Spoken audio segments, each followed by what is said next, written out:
bursting with energy you are. Yeah, positively bursting with energy. Hello and welcome to Henry's Movie Reviews, where I take a look at films I've never seen before but others likely will have done. Today we're going to take a look at the cult classic from 1989, Heathers. More or less all I know about this is that Christian Slater and Winona Ryder are in it, and presumably it was what made their careers, I would imagine. Although she was on Beetlejuice a few years before, so. So no, she was the big draw of the thing, and Christian Slater, he was kind of known, but that really launched him in the stratosphere for a few years. But Winona Ryder, she was the draw of the movie. Like she was famous, and I went to see it because of Winona Ryder, and then I went to see it again and again and again and again because it's one of the best things ever made. I mean, you've probably raised my expectations. Well, yeah, I'm going to end up hating it. You might not like it. Yeah, so we're going to check it out and let you know our thoughts afterwards. Swallowed the wrong way. Hopefully. Right, well, I really enjoyed that. Oh, thank God. You can tell that it's really slipped into popular culture because there's stuff in there which I had heard of before, like the quote, "Well, fuck me gently with a chainsaw."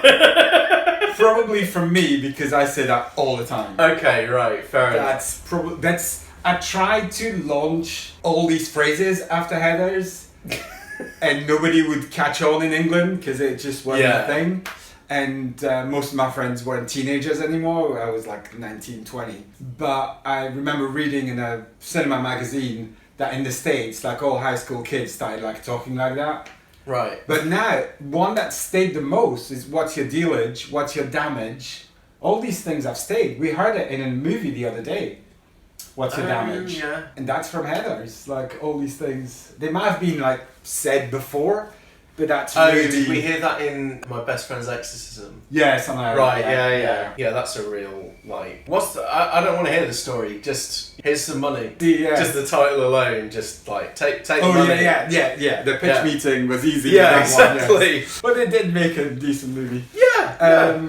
You know, it's in the vein of this, because this was the first... Yes. You had teen horrors before, and then you had teen comedies. Yeah, like when this was starting, I was like, ooh, I don't know whether I should have just saved this for horror season. It was never really considered. It's not really a horror film, but there's like... The last bit in the macabre boiler elements. room felt like a horror movie, so if you only showed that bit more like to someone... thriller, really. Yeah, you didn't know they were going to start killing people and all that.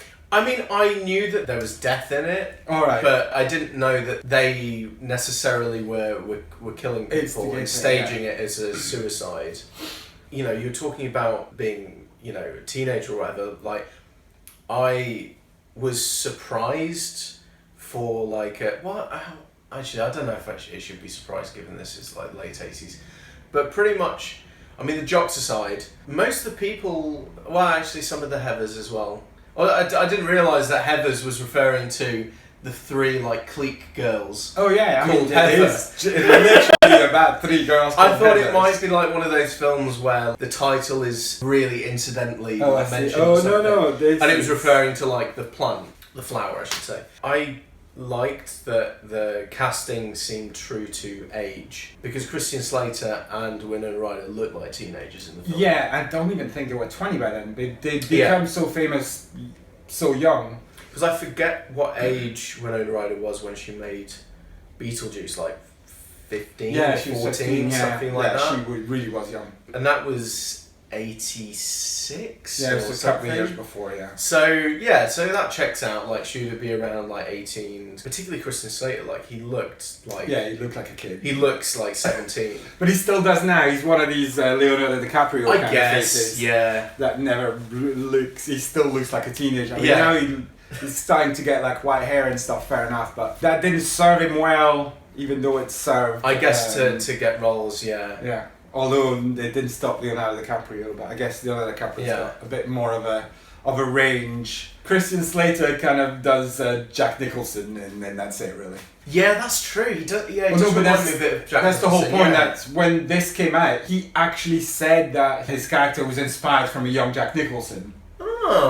But since then, everybody said, "Oh, that's all he ever does," though. Yeah. So yeah. I mean, I'm not making that up. It's actually what was said at the time, and I'm pretty sure he said that himself. That was his inspiration. Yeah, because he did this, and then True Romance came out shortly afterwards. But then he hasn't really done all that. Like he was in, was it Broken Arrow? I say, goddamn, what a rush! Woo! Yeah, that was that. I mean, he did a couple of thrillers. I mean, he's come back now with TV. And then he was in was he in Alone in the Dark? I think he was. Oh, I don't know. That fucking Uwe Boll film considered to be the worst of all time. Yeah. Oh no, I mean, he didn't do. He ended up doing a lot of theatre. Oh, okay, that makes sense. In the 2000s, because he came to the Edinburgh Festival. He did a play in London and stuff like that. Oh. And then he came back about 5-6 years ago. He came back on TV with Mr. Robot. Oh, okay. So that launched him back again, and now he's been in a few, mostly TV, but he still does a lot of theatres. I think he's got his own theatre group. Don't quote me on that, but he did. He does seem like a kind of theatre type guy, like Ed Norton or whatever. He didn't have the career that we thought he was going to have, but he still did well for himself. But yeah, I mean, I went to see this because of Winona Ryder. Out of all these people, though, my big crush in that movie was Shannon Doherty. Presumably she played one of the Heathers. Yes. Which one? You don't watch TV. No. The one that becomes red at the end. Oh, right, the one in the interim, like the okay. the really bitchy one.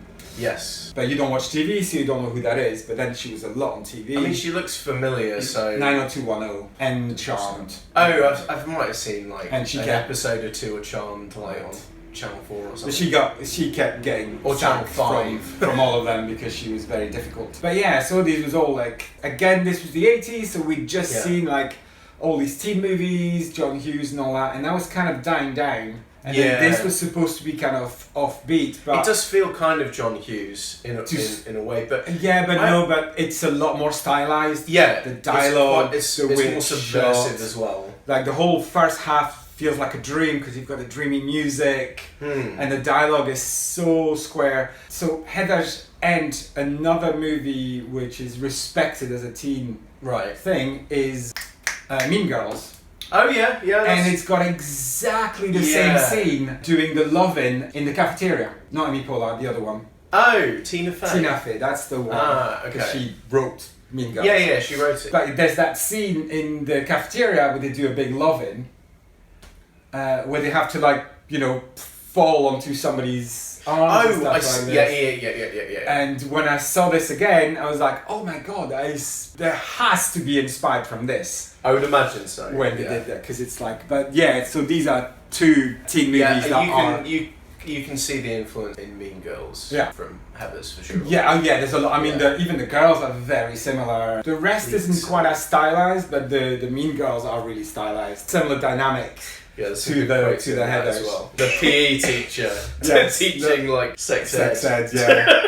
No. Don't have sex, because you will get pregnant and die. Yeah, that's some good quotes in Mean Girls. I haven't seen it in a while. I need to watch it again. It surprised me that there were two things about this. Technically three things about this which caught me off guard a little bit. One, just how pro-LGBT it is. Yeah, the people that do all the gay jokes that they would have done in other movies at the time actually get really smashed. Yeah, they get their comeuppance and, essentially hoisted by their own petard because they end up being accused of being gay themselves. And then you got that great... that line with the funeral where it's I love my dead gay son! My son's a homosexual, and I love him. I love my dead gay son. Oh, it's so great. I mean, I wasn't expecting it at all. And then he said it, I was like, what the fuck?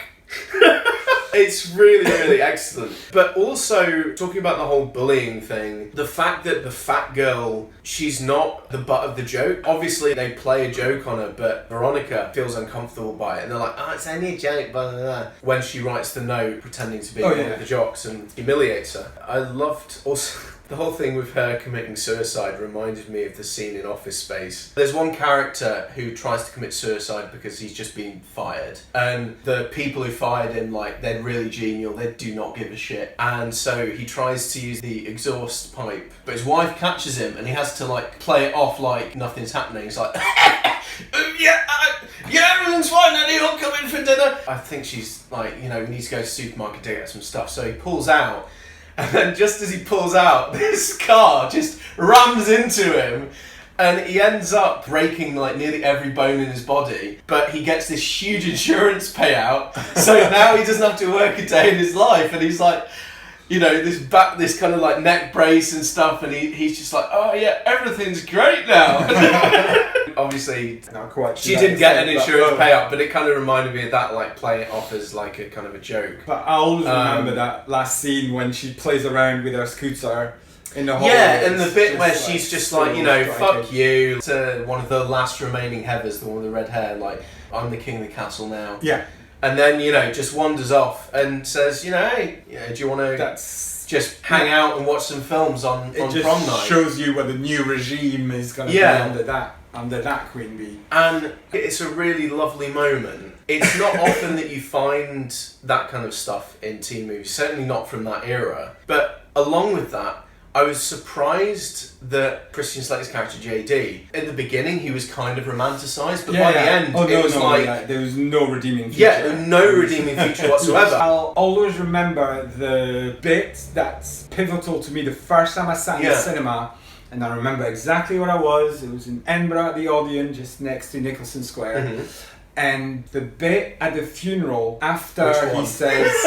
There's a lot of funerals. No, the dead gay son one. Okay, right. And she laughs, but then the little sister turns round and is crying, and then suddenly there's like a close-up. Yeah, and realises, I shouldn't have done suddenly it becomes real, and that's the bit where the movie just turns. Because until then, she's still into it. She's kind of making excuses. She's kind of disassociated. Yeah. She's still into him and all that kind of stuff. I don't really like my friends. I don't really like your friends either. But from then on, it just like starts to unravel, and then just like. But that I remember that bit in the movie. I don't know, because she was still freaking out about it just after it happened. Yeah, but it's the first time you actually see her feeling about some kind of remorse. Yeah, okay. It's not a complete time where it turns, but it's a time where it starts to turn. It's the first. Clue as to the fact that suddenly she's having, a change of mind and all that kind of stuff.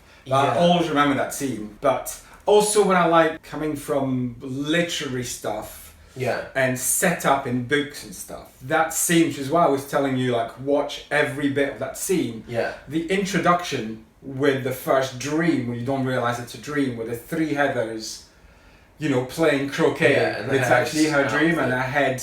coming out, it just tells you everything about those characters in like 2 minutes. It tells you the dynamics between each of them, what role each of them plays, and where Veronica feels she sets in.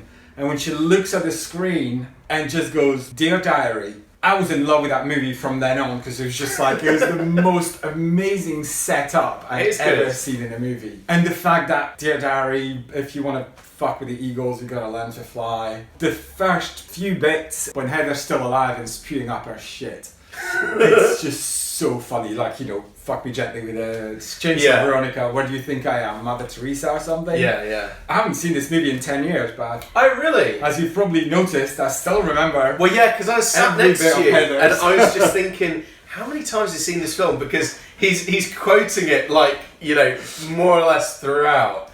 Mostly the first half. It's all the Heather stuff that I'm quoting because it's so memorable. And there's a few bits after that from Christian Slater. But that whole thing, Christian Slater and Veronica, I always remember that, like, word for word. Are you a Heather? No, I'm a Veronica. It's just like genius. It's just so well. Greetings and salutations. Yes. Greetings and salutations. Which you think it's so cool, and then it's like, I'm gonna say that to everyone, and then he turns out to be and then he turns out to be a total mental case. I still tried to make greetings and salutation happen in Edinburgh in the in the late 80s, but it wasn't working. No. Although everybody remembers, I always say, like, somebody I met, I re-met after like a few years of not seeing them. The only thing they remembered about me was that I always said, "Fuck me gently" with a chainsaw. And in fact, I don't know if it was inspired by that, but at one point in Jeeves and Wooster, Wooster actually says, "Ooh, bugger me sideways with a fish fork." And I'm like, oh, Heathers. I don't know if they thought of it by themselves, but I mean, it's possible. Yeah, because I think that was just after. So yeah, so that was that. Very, very quotable. Also realised, as I was saying, that the best friend, the one with the glasses that she used to be best friends with as a kid. Oh yeah. That is an Estevez. That is Martin Sheen's daughter and Charlie Sheen's sister and Emilio Estevez's sister. Yeah, so all of them have all been in like... Yeah, she hasn't had quite a career. I had a look at her career on IMDb once I noticed that. But she hasn't really done that much. Okay. She was in the West Wing for a couple of seasons, but that's about it. Right. But another one, if anybody's into Disney in here, the guy who is in charge of the school newspaper. Oh, right, yeah. He ended up being the hotel manager and then the boat manager in the Zack and Cody TV shows on Disney. Like The Sweet Life and The Sweet Life. Yeah, on the boat, whatever that's called. He is I can't remember his name, but the comedy man of the thing. That they're always doing jokes to him. He's always like the butt of the jokes. So he's had a great career, because that was like 7 or 8 seasons of that. And Cole Sprouse from The Sweet Life of Zack and Cody also went on into After We Collided. Hey, hon, good to see you. How you been? Fucking Trevor! Oh, I see. Oh, yeah, Cole does not, Yeah. No, wait. And he also played Cole is a Ben one? in Friends. Or the... Ross's Oh, yeah. No, but yeah, his brother, the twin, hasn't really done anything. Yeah, they've both been in stuff, but I don't think the other one's been in much since. The other one was the kid in Big Brother with Adam Sandler, or Big Daddy, or whatever it's called. Yeah, he was in Big Daddy. And then he did Zack and Cody when he was older, but he hasn't really done much, whereas Cole has been in everything lately. Yeah. Between TV and... I just watched a movie Riverdale, wasn't he? Yeah. Yeah. And I just watched that movie I said with the girl from To All the Boys I Loved Before. Lara or Lana Condor or something like that. Moonshot, if anybody wants to watch that. Not quite the same level of tight dialogue as Heathers, but still, teen movies continue and I still love them. But that was that, yeah. I was blown away and then I just kept watching it. I really liked the plot development. That people actually started trying to kill themselves, but none of them succeeded. Yeah.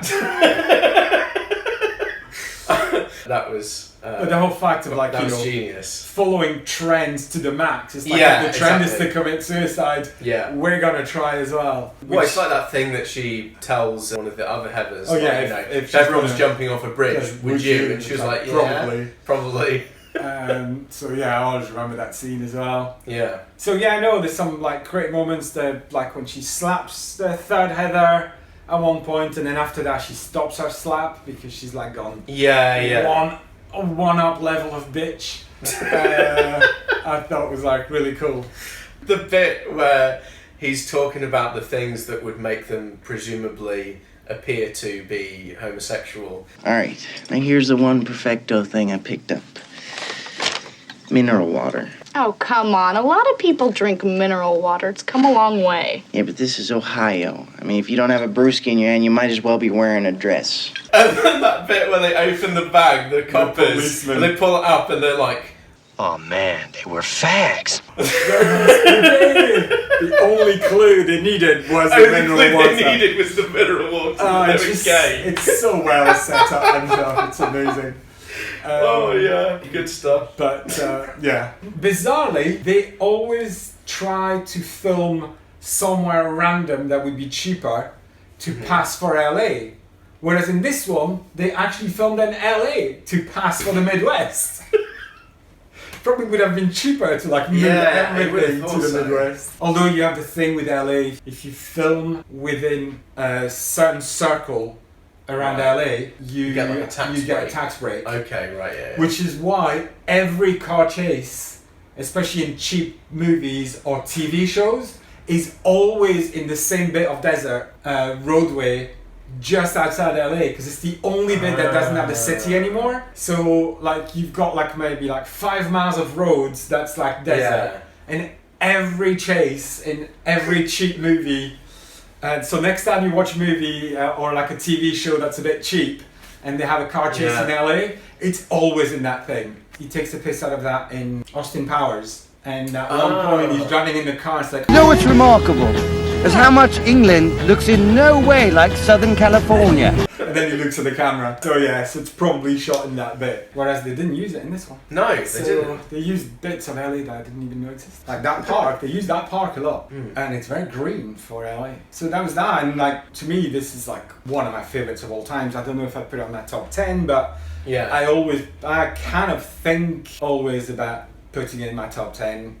Depending on when I go for like the best quality movies that I've seen that I also really love, or the movies that I really just love, full stop, I don't care. But this one is easily a 9 for me. Like it's so well made, well scripted, the acting is spot on, it hits all the marks. So it's as good as something like 12 Angry Men or whatever, because this does everything it sets out to do. It's clever and it's well made and it's really slick. And again, I don't like being biased when I give marks, but this one for me is a masterpiece. Well, I mean, you teed that up perfectly because I was going to ask you what your score would be. Well, but I thought we'd come to that part. Exactly. I knew you were coming to that. But yeah, I mean, I think this is an 8 for me. High 8, like 8.2 or something. Like I really, really enjoyed it. I liked the really caustic dialogue. Jesus God in heaven, why'd you have to kill such hot snatch? It's a joke, man. I mean, it looks great as well. Like the color grading is terrific. Like, the colors really pop. And again, that the copies now is fairly crap, but seeing it the first time at the cinema, it was way more. Especially like the opening scenes, the reds and the blues, and this was faded. So imagine what it was like in like perfect. Oh, that was condition. faded? Yeah. Oh wow. This is like, it looked like an old copy. If they were to do like a proper digital restoration or something. A lot of the movies from the 80s just don't look as good anymore because the copies, they were on film and they've put them on digital, and unless they enhance them, but apparently that costs quite a lot of money, you always lose some color definition. Oh, I thought it looked quite good. So. Exactly, but in real life it's even more striking. Oh, okay. So that's another thing, like the color scheme, everything is like... That bit where she, like, you don't know, you're really wondering why she's got a cigarette when he's got the bomb and all that, and the fact... Oh no, I didn't think twice about that. I knew that she was just going to light up from the blast. So I had no idea. So it was great. So for me, it was just like the smoke clears and the cigarette is lit. And then she takes the drag and then it starts wow, that is genius. That is a cool moment, but, But then if I'm being biased about my list, then the Cinderella story makes it in there.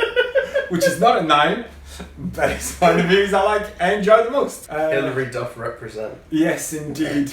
You can never go wrong with a bit of Hilary Duff. I will leave you with that. Well, according to you, she did the best Bond theme that wasn't used. Indeed. Another string in our bow. Yeah. One day she will be avenged. But there's one thing right now they feel a lot of people will know about Heathers not from this. Which is kind of annoying because they made a TV show and they made a musical. I think I heard about a musical. But in a way, I'm glad that people know about the story because of that. So the first time is when I was at a Comic-Con and 3 girls were dressed like perfect costumes of the 3 Heathers. Yeah. And I was like, how the hell do you know about that movie? You're like 20 years old. And they're like, oh, it's from a musical. And I'm like, there's a musical? And then I realized a lot of people knew about the musical, and most of them don't know about the movie. So I don't know if the musical's got the same dialogues or whatever, or if they adapted it. So maybe it's worth watching. And then they did a TV show for a while. So I'm always afraid that people kind of know that from that, but they're not going to go back to the movie, which is a masterpiece. But yeah, that's all I wanted to add at some point as well. But that's why it's been in my mind for a while now. It's like rethinking about Heathers. But so I'm glad I saw the original again. So those were our thoughts on Heathers. Yeah, I had a good time. Well, yeah, I've watched it so many times, but I haven't seen it in a while, and it still delivers every time. Yeah, I'm not surprised. Really impressed me. If you've seen the film, let us know what you thought of it in the comments. Don't forget to like, share and subscribe. You can also follow either of us on Letterboxd, should you please. See you all very soon. Ta-ra. Bye-bye. listening to the sound of a YouTube video, even if you cut the screen off. What do you mean?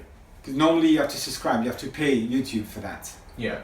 To be able to just have the sound. But now there's a function of Android 13 where you can literally turn the screen off and YouTube will start working in the background. So you can listen to it as a podcast, basically.